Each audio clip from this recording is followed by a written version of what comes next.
Hi friends, स्वागत है आपका मेरे चैनल पर। आज हम शुरू कर रहे हैं सुरेंद्र मोहन पाठक द्वारा लिखा गया सुधीर सीरीज का मज़ेदार उपन्यास ओवरडोज का part 5। Please like share subscribe my channel. Lakshman Vihar Rewari को जाती सड़क पर था। वहाँ अंजुला भार्गव का आवास तलाश करने में मुझे कोई दिक्कत पेश न आई। मैंने कॉलबेल बजाई। भीतर कहीं चिड़िया के चहकने जैसी घंटी बजने की आवाज़ हुई। एक कोई 50 साल की औरत ने दरवाज़ा खोला। उसने भावहीन निगाह से मेरी तरफ देखा। मैंने उसका अभिवादन किया और अदब से बोला, अंजुला भार्गव से मिलना है। तुम कौन हो? उसने पूछा। मेरा नाम सुधीर कोहली है। अंजुला से क्यों मिलना है? आप उसकी मम्मी हैं? हाँ, मैं वजह उसको बोलूँगा। आप भी सुनिएगा। वो घर पर है तो सही? हाँ है, बुलाती हूँ। मुझे दरवाजे पर खड़ा छोड़कर वो वापस चली गई। भीतर एक बाजू में ऊपर जाती सीढ़ियाँ थी जो मुझे दरवाजे पर से दिखाई दे रही थी।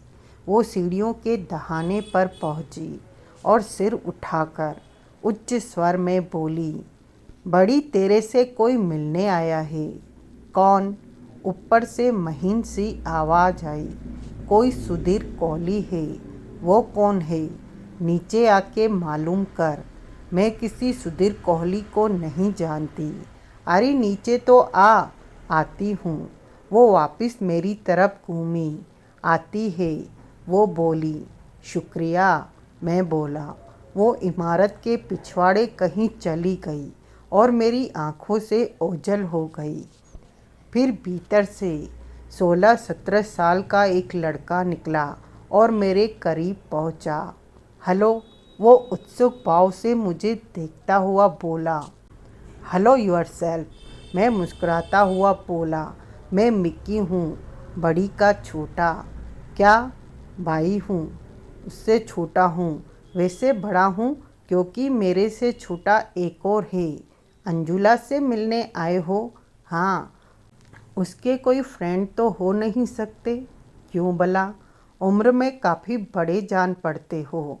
मेरा मतलब है उसके मुकाबले में वो अभी 2 महीने बाद 22 की होगी। पीछे सीढ़ियों पर दड़-दड़ पड़ते कदमों की आवाज़ उठी। मैंने मिक्की की पीठ पीछे निगाह दौड़ाई। सबसे पहले मुझे बेली में पाँव दिखाई दिए, फिर सुडौल टांगें दिखाई दी, फिर घुटनों से ऊंची टाइट स्कर्ट दिखाई दी, फिर स्लीवलेस टॉप और जैकेट दिखाई दी और फिर कटे हुए बालों के बीच एक सुंदर चेहरा दिखाई दिया। उन तमाम चीज़ों में जो खास काबिले तारीफ चीज़ थी वो उसका उन्नत वक्ष था और तेज़ी से सीढ़ियाँ उतरने की वजह से झटके खाती उसकी हिलडुल थी। लड़की की खूबसूरती में वैसे तो कोई कमी नहीं थी, लेकिन फिर भी कोई थी तो वो भी उसकी जवानी ने पूरी कर दी हुई थी। वो मेरे करीब पहुंची। उसने एक सरसरी निगाह मेरे पर डाली और फिर अपने भाई की तरह आकर्षित हुई। तू यहाँ क्या कर रहा है? वो उसे झड़कती सी बोली। चल फूट, लड़के ने बेसुर कर दिखाया, लेकिन बड़ी बहन के आदेश का उल्लंघन न किया। वो तत्काल वहाँ से उधर चला गया जिधर उसकी माँ गई थी। आओ, पीछे अंजुला बोली। मैं उसके साथ हो लिया। सीढ़ियों के पीछे एक छोटा सा कमरा था जहाँ की मैं उसके साथ पहुँचा। हमारे भीतर दाखिल होते ही उसने पीछे से मजबूती से दरवाज़ा बंद कर दिया। घर में यही एक कमरा है जिसके दरवाजे के पार से कोई नहीं सुन सकता। मेरे दोनों भाई एक नंबर के कमबख्त हैं। घर में मेरे से मिलने कोई आए तो ताक-झाक ज़रूर करते हैं, कुछ सुनने की कोशिश ज़रूर करते हैं। यहाँ दोनों ही काम नहीं हो सकते। गुड, बैठो। मैं एक कुर्सी पर बैठ गया। अपनी टाइट स्कर्ट को व्यवस्थित करती वो मेरे सामने बैठ गई।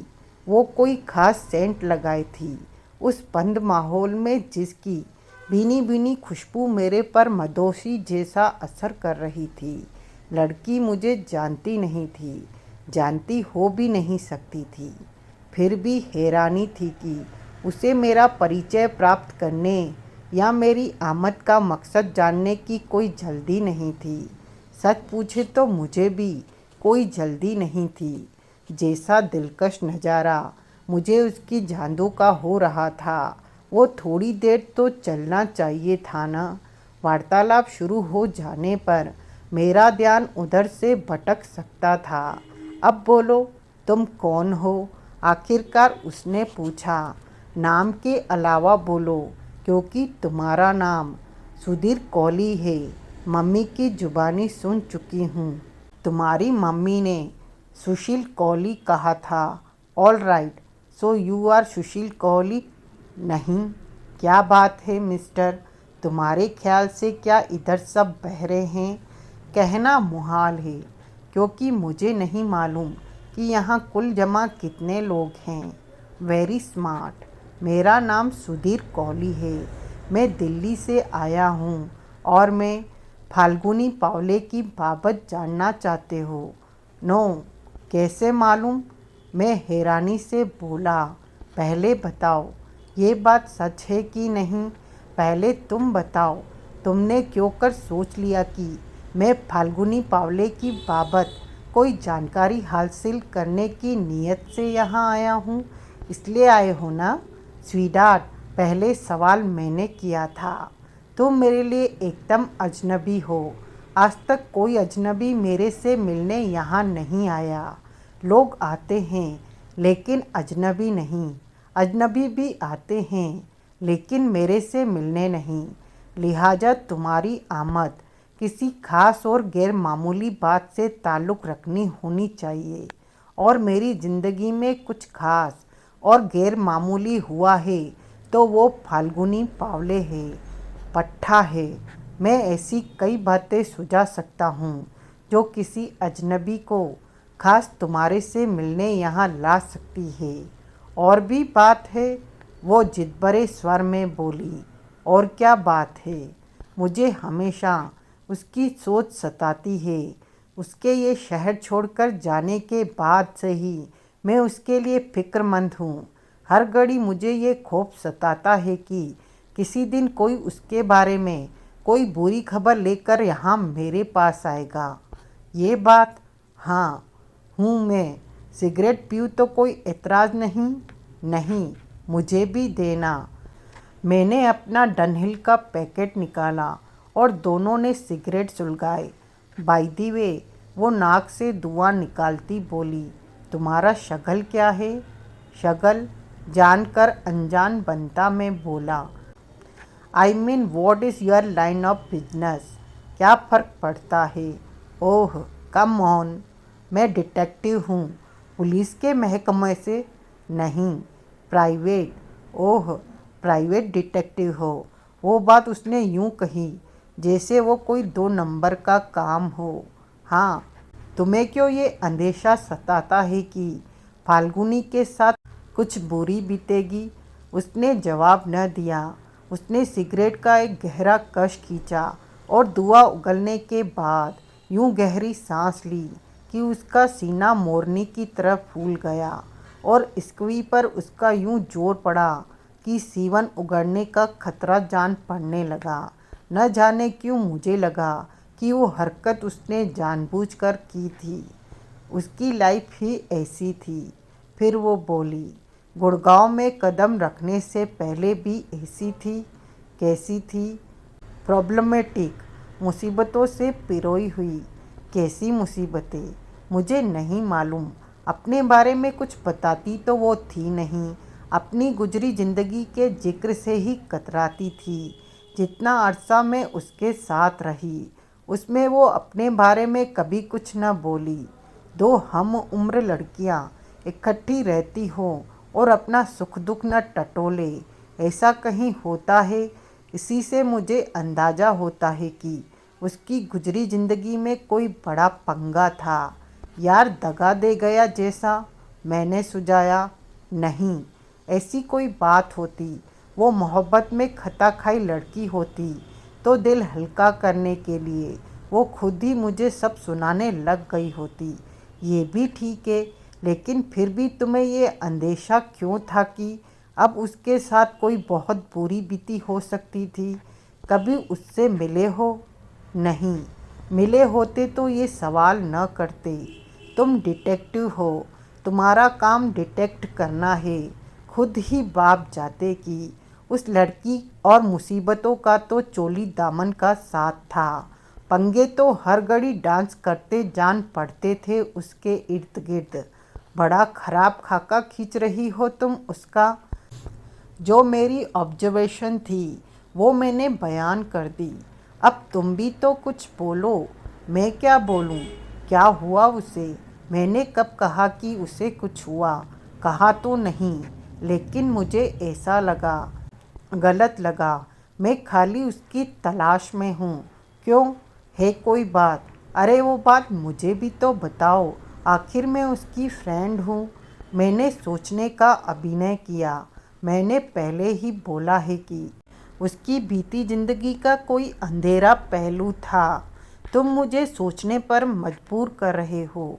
क्या वो अंधेरा पहलू कहीं तुम ही तो नहीं हो? नॉनसेंस। या उसे उसके उस अंधेरे पहलू में वापस घसीटने की फिराक में हो? ऐसी कोई बात नहीं है। तो कैसी बात है? बताते क्यों नहीं कि क्या बात है? बताता हूँ। इंश्योरेंस वाली वो ही कहानी मैंने उसके सामने दोहराई, जिसकी गोली मैंने पुखराज सिंगला को दी थी। वो गोली उसे भी हजम हो गई। ओह, वो बोली, तो लैप्स होती इंश्योरेंस का मामला है।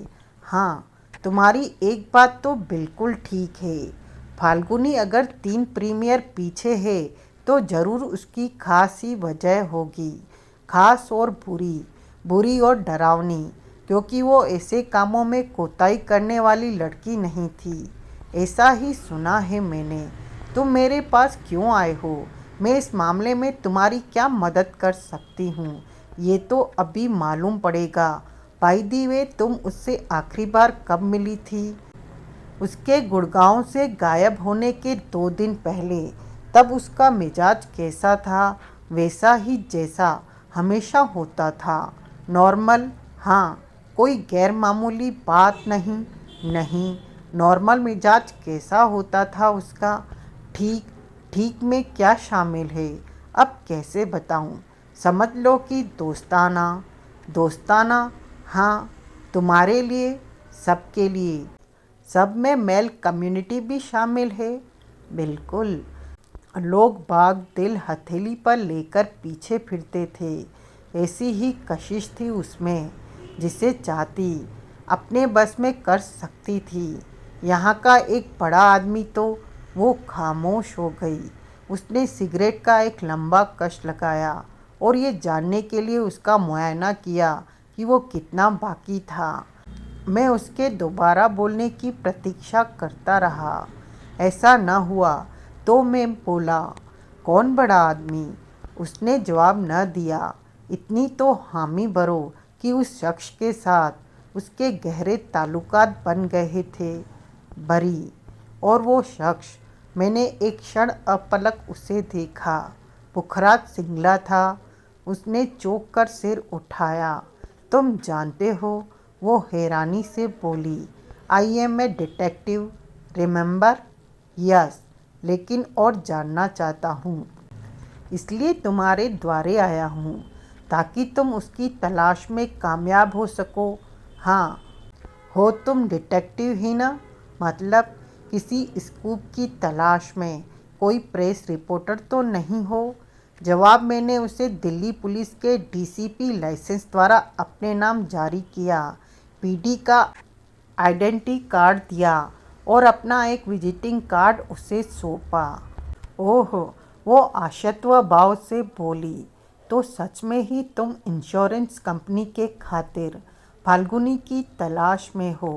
हाँ, मेरी तलाश में इस बात का मेजर रोल हो सकता है कि फाल्गुनी गुड़गांव से गई तो कहाँ गई, उस पर बीती तो क्या बीती। मेरा अपने धंधे का लंबा तजुर्बा कहता है कि यूं एकाएक गायब हुई लड़की की तलाश की दिशा में उसकी बाबत कोई छोटी से छोटी बात भी कारागार साबित हो सकती है, और पुखराज सिंगला से उसके ताल्लुकात को तो छोटी बात कहा भी नहीं जा सकता। इसलिए बराए मेहरबानी उन दोनों के ताल्लुकात की बाबत कुछ बताओ। उसने सिगरेट का एक लंबा कश लगाया और उसे फर्श पर डालकर अपनी बेली से मसल दिया। फिर उसने अचानक मेरी तरफ देखा। उस वक्त हमारे बीच कोई और मुद्दा डिस्कस न हो रहा होता तो मैंने तत्काल उस निगाह को केश करने की जुगत सोचनी शुरू कर दी होती, लेकिन तब ऐसी कोई कशिश मेरा वो मिशन बिगाड़ सकती थी जिसके तहत मैं दिल्ली छोड़कर गुड़गांव में भटक रहा था। दूसरे, मेरे साथ प्रॉब्लम ये थी कि उससे मैं ऐसा सवाल पूछ रहा था जिसका जवाब मुझे मालूम था।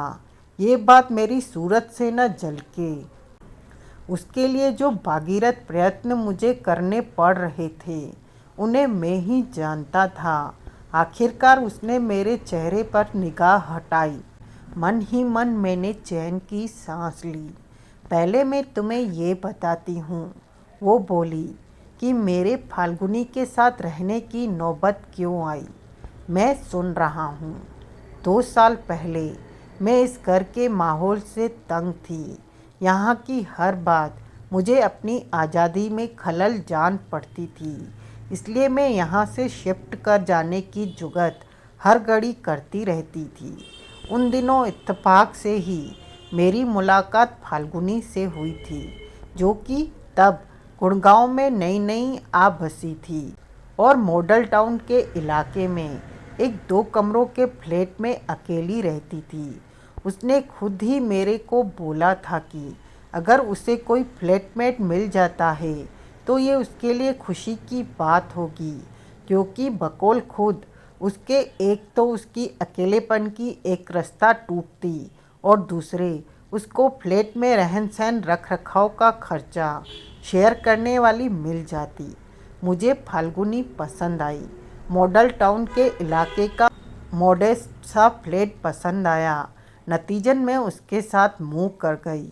फिर कुछ महीने उसके साथ रहना मुझे रास आया। बेरोक टोक होने वाली तफरीह और पार्टीबाजी का मैंने बहुत आनंद उठाया, लेकिन फिर जैसे खीर में मक्खी पड़ गई। क्या हुआ? पुखराज सिंगला हुआ। ओह, वो आकर तस्वीर में फिट हुआ तो फाल्गुनी का जो साथ, जो वक्त मेरे हवाले होता था, वो पुखराज सिंगला के हवाले होने लगा। वो बालिग, खुद मुख्तार लड़की थी। उसे अपनी ज़िंदगी की धारा किधर भी मोड़ लेने का पूरा अख्तियार था। इसाते उसकी सिंगला से दोस्ती की कोई शिकायत करने का तो मेरा मुंह ही नहीं बनता था, लेकिन तब मैंने फाल्गुनी की कंपनी को बहुत मिस किया, क्योंकि तब तक मैं उसकी आदी हो गई थी। फाल्गुनी और सिंगला के ताल्लुकात किस हद तक पहुंच चुके थे, मैं वही बताने जा रही थी। गुड, लेकिन पहले तुम वादा करो कि ये बात तुम आगे किसी को नहीं बताओगे। वादा करता हूँ, नहीं बताऊँगा। वो क्या है कि मेरे को भी असल में कोई सही अंदाज़ा नहीं था कि वो दोनों इंटेमेंसी की कितनी हदें लांघ चुके हैं। वो अंदाज़ा हुआ तो एकाएक हुआ, इत्तफाकन हुआ, और सब कुछ दिन की तरह उजागर हो गया। क्या हुआ?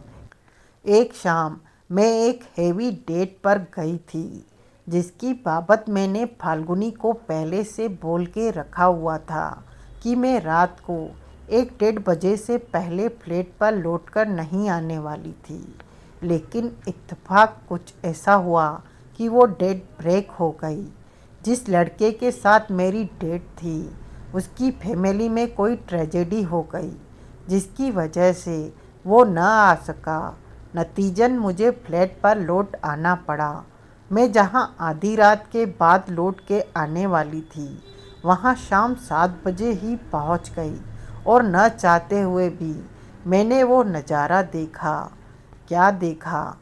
वो दोनों, फाल्गुनी और पुखराज सिंगला, हम बिस्तर थे। फ्लैट के बेडरूम में एक दूसरे से गुत्थम गुत्था थे। Oh my God! मुझे उनके अफेयर की खबर थी, लेकिन वो अफेयर अपनी चरम सीमा पर पहुंचा हुआ था, इसका मुझे इम्कान भी नहीं था। मैंने एक निगाह बेडरूम में डाली और फिर वहाँ से यूं भागी थी जैसे भूत पीछे लग गया हो। भाग के कहाँ गई?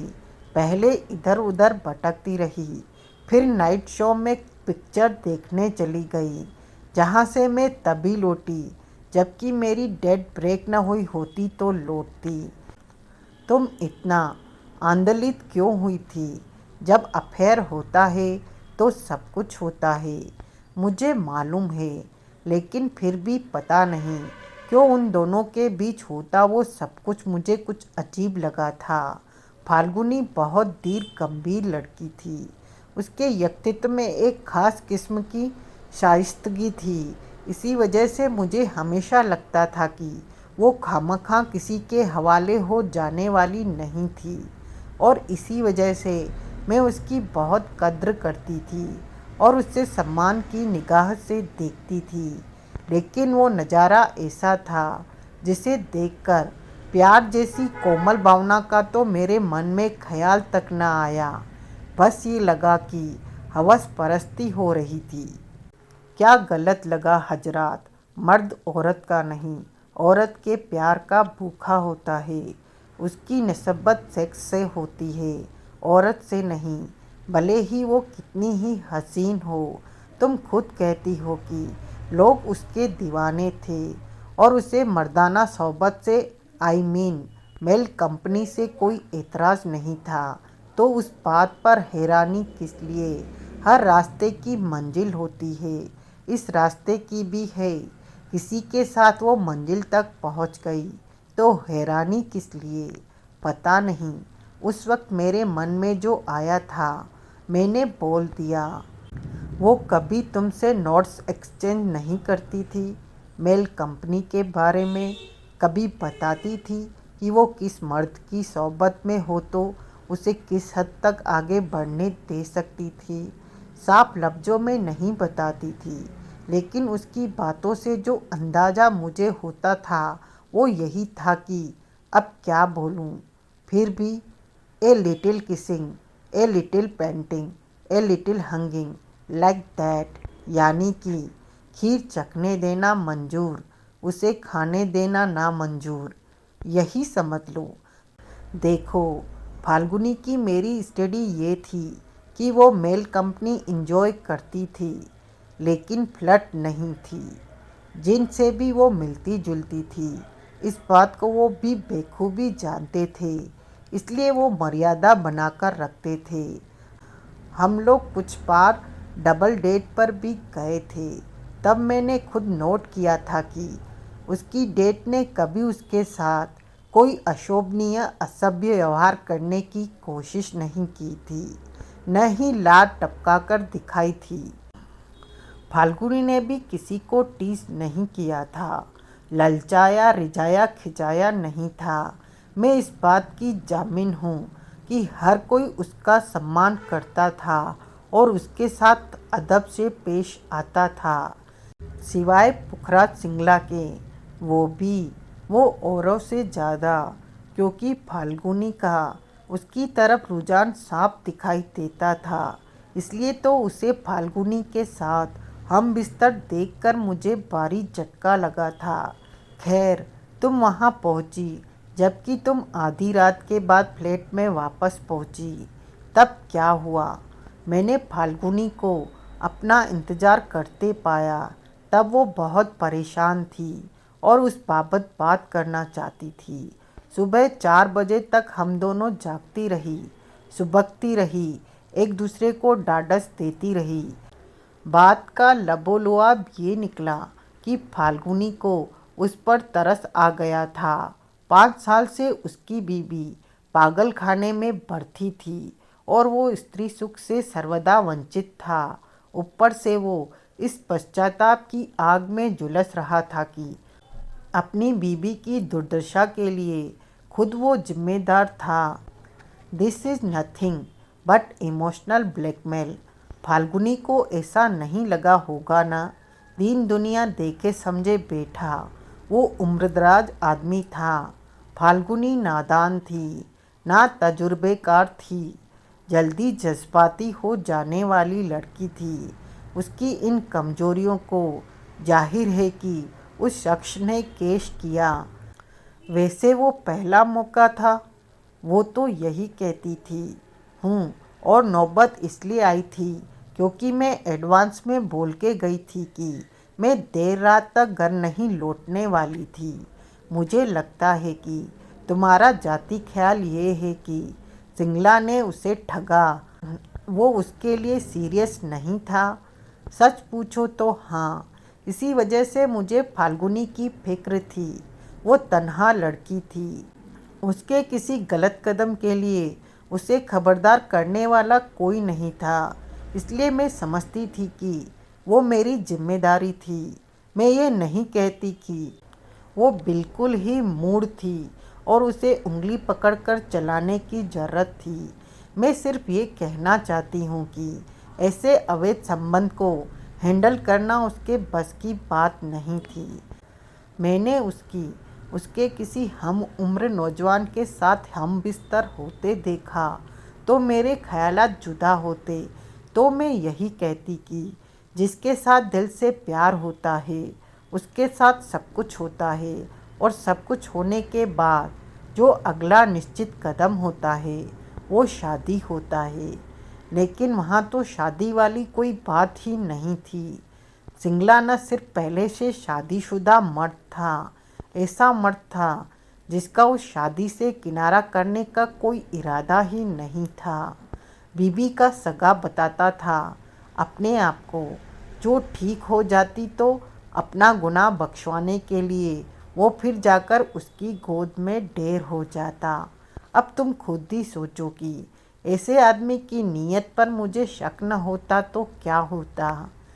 तुमने उसे सिंगला से ताल्लुकात ख़त्म करने की राय न दी, बराबर दी, लेकिन वो काम वक्त की बर्बादी ही साबित हुआ।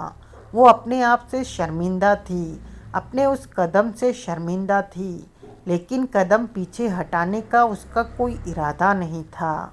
क्यों नहीं था? क्योंकि वो कहती थी कि उसे सच में उसे शख्स से मोहब्बत हो गई थी। Anjula, it's the real thing कहती थी। प्यार एक अंधा रहनुमा है जो उसके पीछे लगते हैं, उनका रास्ते से भटकना लाजमी होता है। बिल्कुल ठीक कहा। ऐसी इश्कियाई हुई लड़की का मैं क्या कर सकती थी? मैं उसकी फ्लैटमेट होने के अलावा कुछ नहीं थी। फिर भी कुछ थी तो सिर्फ वेल विशर थी, तो सिर्फ वेल विशर थी। इश्क वो शय है जिसका कारोबार कोई वेला ही समझ पाता है। ये कमज़ोर को मजबूत और मजबूत को कमज़ोर बनाता है। अहमक को अक्लमंद और अक्लमंद को अहमक बनाता है। ख्वाहिश को तूल देता है, अक्ल पर पत्थर डालता है। यानी कि हर चीज़ को चक्करगिनी बना देता है। कोई इश्क में खता खाए शख्स जान पड़ते हो, वो किस्सा फिर कभी। तो उस वाक़ये के बाद तुमने उसका साथ छोड़ा था? फ़ौरन तो नहीं छोड़ा था, क्योंकि अभी उसको समझ पाने की उम्मीद नहीं छोड़ी थी। आइंदा कई दिन मैंने उसे समझाते बुझाते गुजारे, लेकिन जब उस पर कोई असर होता दिखाई न दिया तो मैंने कोशिश छोड़ दी। फिर उसका साथ भी छोड़ दिया। मॉडल टाउन का फ्लैट छोड़कर मैं वापस यहाँ आ गई। साथ बतौर फ्लैटमेट छूटा या दोस्ती भी खत्म हो गई? नहीं, दोस्ती तो बरकरार रही, लेकिन उसमें पहले जैसी उन्स न रही। तलखी आ गई, तुलसी आ गई। दोस्ती से तो मैंने इसलिए भी हाथ न खींचा क्योंकि मैं देखना चाहती थी कि आखिर में होता क्या है। आखिर में वो सिलसिला कब तक चलता था और किस अंजाम तक पहुंचता था। उस बाबत तुम्हारा अंदाज़ा क्या था? मेरा अंदाज़ा तो यही था कि फाल्गुनी का दिल टूट के रहना था। मैं ये देखना चाहती थी कि वो उस नामुराद घड़ी का इंतज़ार करती थी या उसे पहले ही अक्ल आ जाती थी। पहले अक्ल आ जाने के चांसेस थे, उतने ही थे जितने कि हाथी को कंधों पर उठाकर पहाड़ी पर चढ़ाने के होते हैं, यानी कि नहीं थे। उसने सहमति से सिर हिलाया। तभी तो किसी सयाने ने कहा है कि औरत की जिंदगी को 3 हिस्सों में बांटा जा सकता है। पहले में वो प्यार के सपने देखती है, दूसरे में प्यार करती है और तीसरे में पछताती है।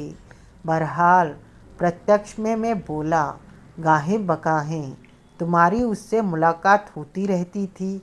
हाँ, वो बोली, और तुम्हारी उससे आखिरी मुलाकात उसके शहर छोड़ जाने से 2 दिन पहले हुई थी। हाँ, वो शहर क्यों छोड़ गई, छोड़ के कहाँ गई, इस बाबत तुम्हें कोई अंदाज़ा नहीं। हाँ, सच पूछो तो उसका एकाएक शहर छोड़ जाना मेरे लिए सख्त हैरानी की बात थी। और भी हैरानी की बात इसलिए थी कि उसने मुझे वीकेंड पर मिलने आने को बोला था।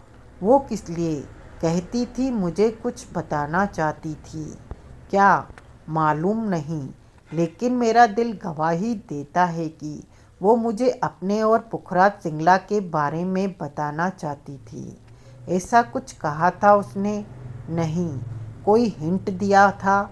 नहीं। तो फिर वो क्या है कि हमारी अलहदगी के वक्त हमारे बीच एक ही मुद्दा था और वो पुखराज सिंगला था। इसलिए मैंने सहज ही सोच लिया था कि उसने जो कहना होगा पुखराज सिंगला के बारे में कहना होगा।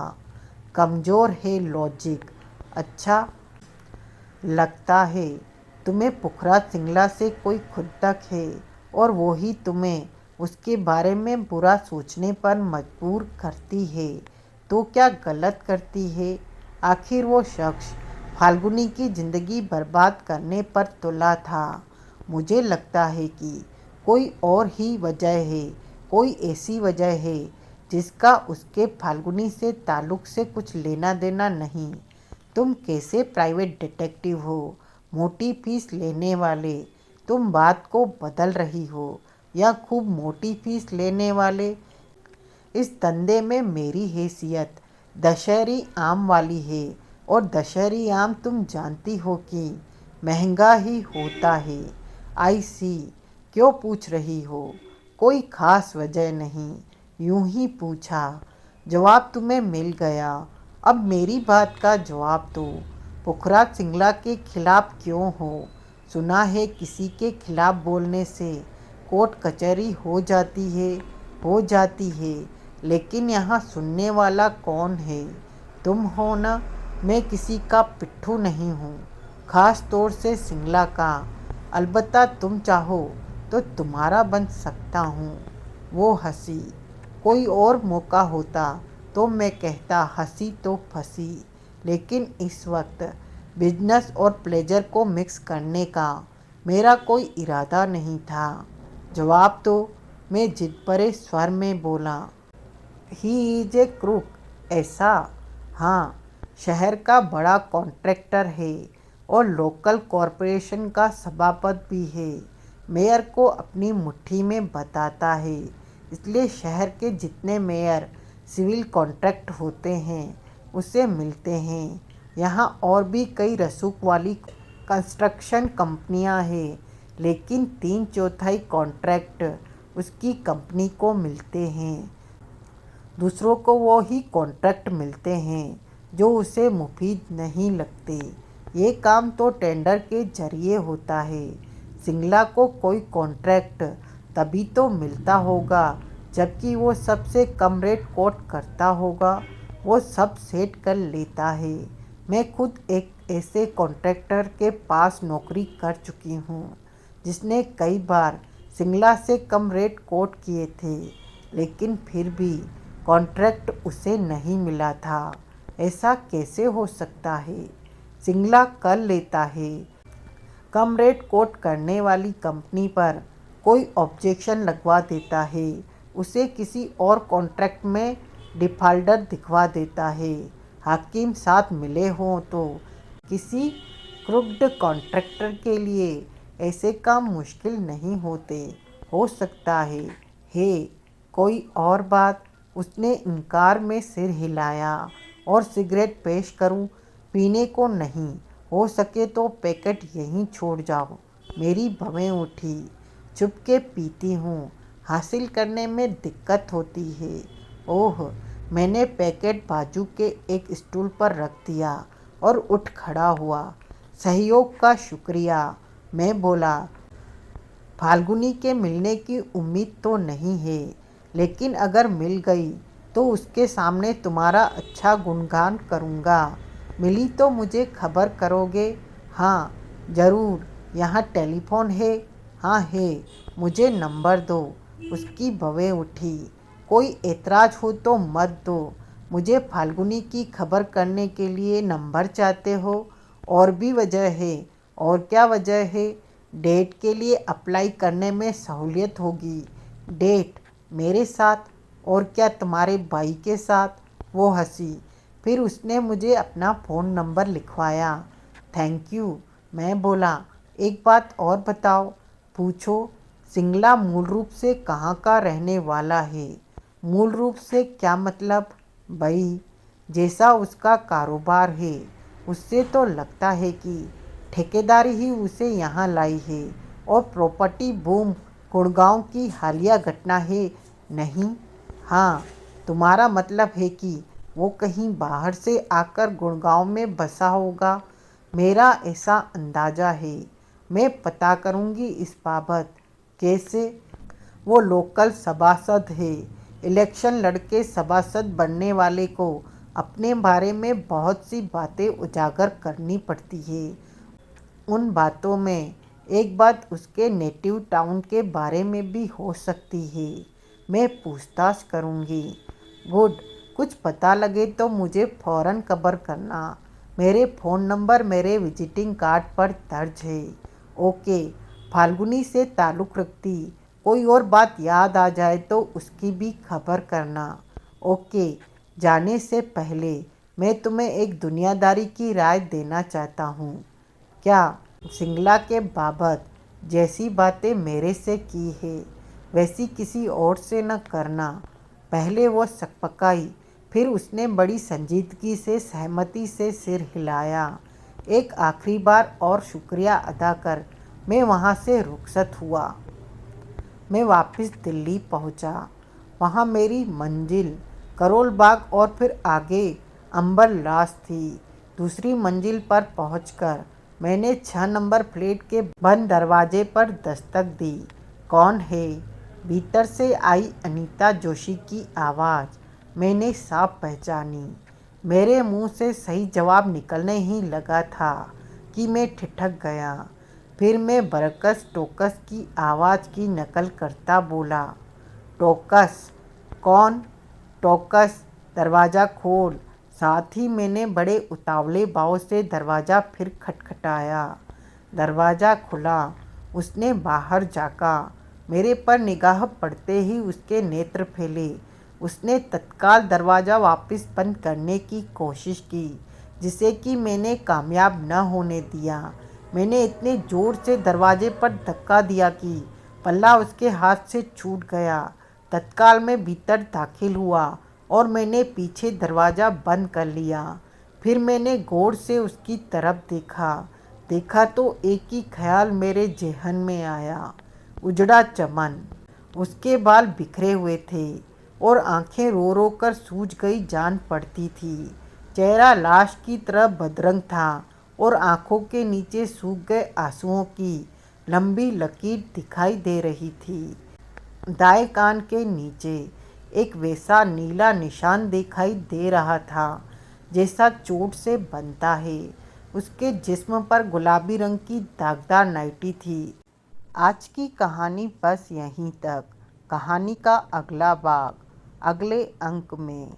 अगर यह नावल आपको पसंद आया हो तो please like share subscribe my channel.